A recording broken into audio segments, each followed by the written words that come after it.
Selamat datang di SMP Syubbanul Waton, sekolah berbasis pesantren yang mengintegrasikan sistem pendidikan yang berorientasi pada pengembangan kemampuan sains dan life skill, dipadukan dengan nilai-nilai luhur pesantren dalam rangka meneguhkan iman, pembentukan karakter, dan akhlak mulia.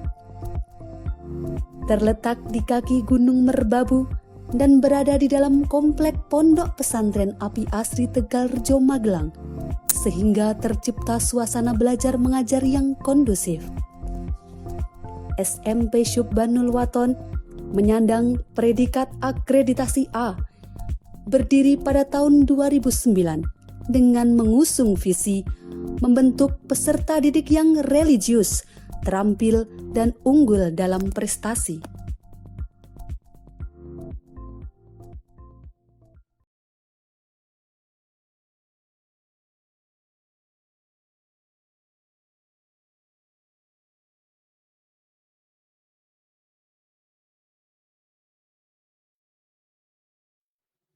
Assalamualaikum warahmatullahi wabarakatuh. Hai anak-anak semua, anak angkatan Kanzi dimanapun kalian berada. Semoga kalian selalu dalam keadaan bahagia dan selalu dalam lindungan Allah Subhanahu wa Ta'ala. Dan yang tidak kalah pentingnya, kalian harus selalu membanggakan kedua orang tua. Hari ini melalui dunia maya, kita akan kembali belajar bersama melanjutkan bab berikutnya, yakni bab teks fabel. Sudah siapkah kalian mengikuti pelajaran hari ini? Namun sebelum itu, saya akan memberikan sebuah pantun spesial untuk angkatan Kanzi. Dengarkan ya. Kancil terkenal dengan cerdiknya, tikus selalu dikejar-kejar. Angkatan Kanzi memang luar biasa, tidak pernah berhenti belajar. Betulkah demikian? Alhamdulillah jika memang demikian adanya. Semoga walaupun kita tidak bisa bertemu, akan tetapi semangat belajar kalian akan tetap menggebu-gebu.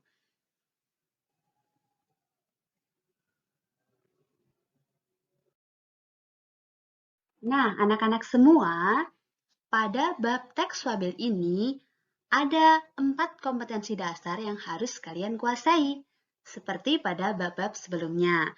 Jadi, untuk bab ini, kita berada pada KD 3.11, yakni mengidentifikasi informasi tentang fabel atau legenda daerah setempat yang dibaca atau didengar.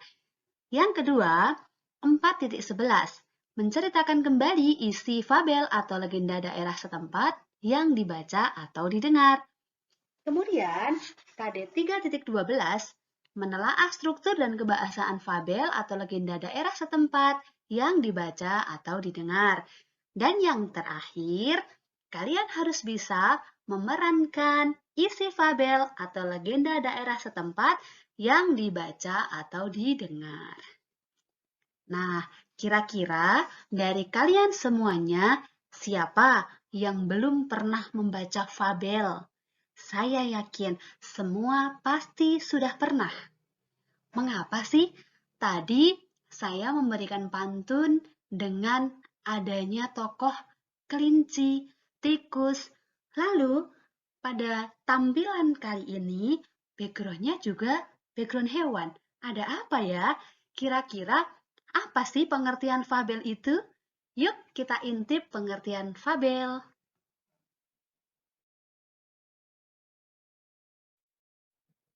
Nah, saatnya kita akan belajar KD 3.11.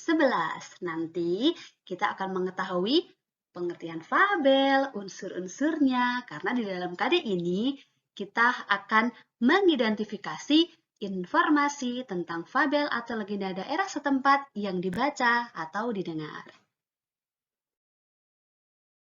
Ini dia pengertian fabel. Fabel berasal dari bahasa Latin, yakni fabulat. Fabel merupakan cerita fiksi tentang kehidupan binatang yang berperilaku seperti layaknya manusia. Jadi, pasti semuanya sudah pernah membaca kan? Kira-kira catat yuk, berapa sih daftar fabel yang pernah kalian baca? Saya yakin banyak sekali, benar kan? Oke, kita lanjut ya. Sekarang, kalian pun harus tahu ciri-ciri fabel itu seperti apa. Yang pertama, bersifat fiksi. Jelas, fabel adalah cerita yang didasari oleh imajinasi, khayalan, atau karangan dari seorang penulis. Jadi, ini dinamakan fiksi atau bersifat fiktif belaka. Pernah membaca ya di televisi misalnya, cerita ini hanya fiktif belaka. Jadi, itu maksudnya tidak berdasarkan kisah nyata. Oke? Yang kedua, tokoh-tokoh karakter yang berperan di dalam fabel adalah para binatang. Jadi, di dalam fabel ini pasti judulnya adalah binatang biasanya. Karena judul fabel biasa diangkat dari nama binatang itu atau watak dari binatang itu. Misalnya, kelinci yang baik hati, atau belalang dan tikus, monyet dan kura-kura, dan lain sebagainya. Yang ketiga, watak tokoh para binatang digambarkan ada yang baik, ada juga yang buruk. Ya, seperti layaknya manusia. Lalu, yang keempat, cerita memiliki rangkaian peristiwa yang menunjukkan kejadian sebab akibat. Rangkaian sebab akibat diurutkan dari awal sampai akhir. Ini bisa kalian buktikan di dalam cerita fabel. Biasanya, kalau tokoh baik, pasti nanti akan mendapatkan hadiah atau mendapatkan sesuatu yang sangat besar di akhir cerita. Tapi begitu juga sebaliknya. Jika tokohnya jahat, maka nanti di akhir cerita si tokoh akan mendapatkan balasan yang setimpal. Mungkin bisa dikatakan azab atau kualat. Bisa jadi seperti itu. Jadi, karena nilai moral yang bisa diambil khususnya bagi anak-anak. Karena biasanya fabel ini dibaca oleh anak-anak. Jadi, di dalam cerita fabel ini mengajari sebab akibat. Jika kamu jahat, kamu akan mendapatkan akibat seperti ini. Jika kamu baik, kamu akan seperti ini. Nah, itulah tujuan teks fabel. Gitu ya. Jadi, tentu sangat bermanfaat ketika kalian membaca sebuah fabel. Yang kelima, fabel biasanya menggunakan latar alam, yakni sungai, hutan, kolam, dan lain-lain. Walaupun ada beberapa fabel yang mungkin sudah modern, nanti akan kita bahas dalam jenis-jenis fabel. Misalnya seperti film Shaun the Sheep, itu fabel juga. Tetapi kok sudah modern, itu termasuk jenis apa ya? Nanti akan kita bahas di slide berikutnya. Kemudian yang keenam, ciri bahasa yang digunakan yaitu menggunakan kalimat naratif, jadi kalimat cerita, dan juga kalimat langsung. Kemudian menggunakan kata sehari-hari dalam situasi tidak formal, yakni menggunakan bahasa percakapan. Dan yang terakhir, mengandung amanat serta pesan berharga untuk pembaca. Nah, ini kita harus pandai-pandai mengambil hikmah dari sebuah cerita. Oke, seperti itu ya ciri-cirinya. Berikutnya, unsur-unsur fabel. Nah, kalau tadi ciri-cirinya, sekarang kita akan membahas unsurnya. Dulu pada semester 1 kita pernah membahas teks fantasi. Di dalamnya juga mengandung unsur-unsur. Unsur-unsur pembangun sebuah cerita. Ada tema, latar, tokoh, watak tokoh, penokohan, konflik, amanat, sudut pandang, alur, atau dan pesan. Pesan dengan amanat ini sama ya. Jadi dalam bab berikutnya juga pernah dibahas. Mungkin di sini saya hanya memberikan penjelasan sedikit saja ya, nanti bisa dibaca sendiri. Tema itu apa, latar itu seperti biasa ada latar tempat, waktu, suasana, tokoh, watak tokoh, pasti sudah bisa kalian pahami.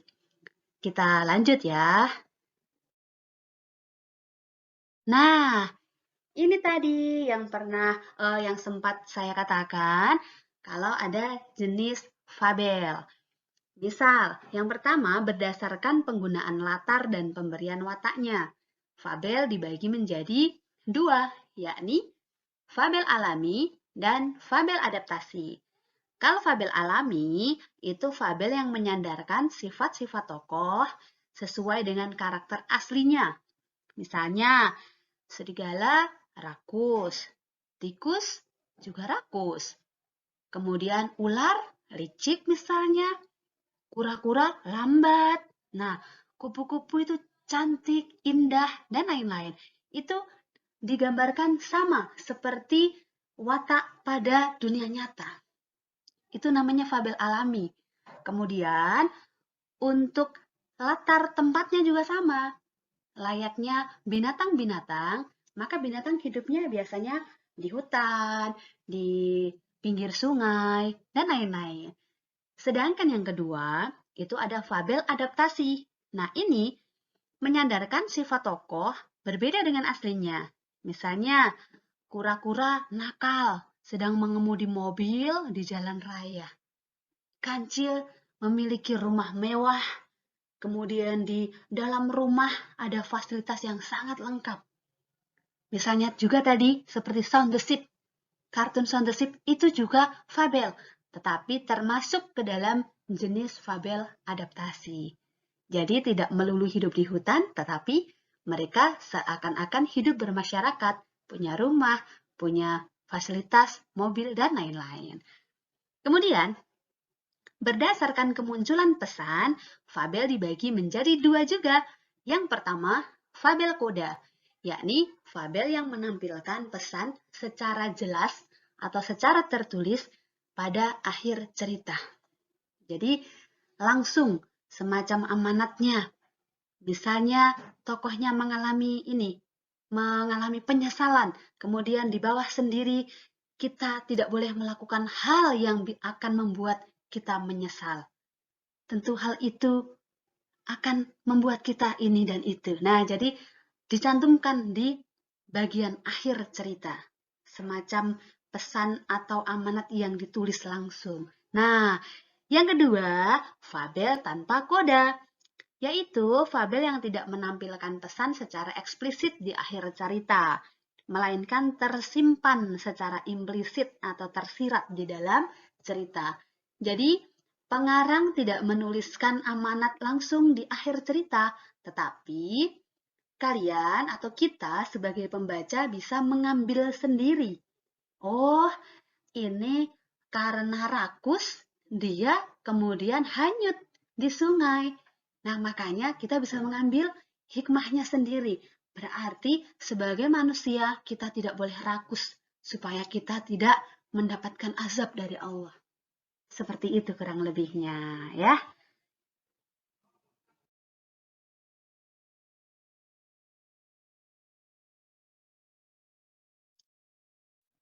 Baiklah anak-anak, untuk materi hari ini sepertinya cukup sampai di sini. Kami bertiga, Bu Hamdana, Bu Puji, dan Bu Eli mengucapkan terima kasih banyak kepada kalian semua. Semoga kalian selalu sehat ya, bisa mengerjakan tugas. Karena setelah ini kalian juga wajib mengerjakan tugas yang mengikutinya. Oke semuanya, dadah. Saya akhiri, kurang lebihnya mohon maaf. Wassalamualaikum warahmatullahi wabarakatuh.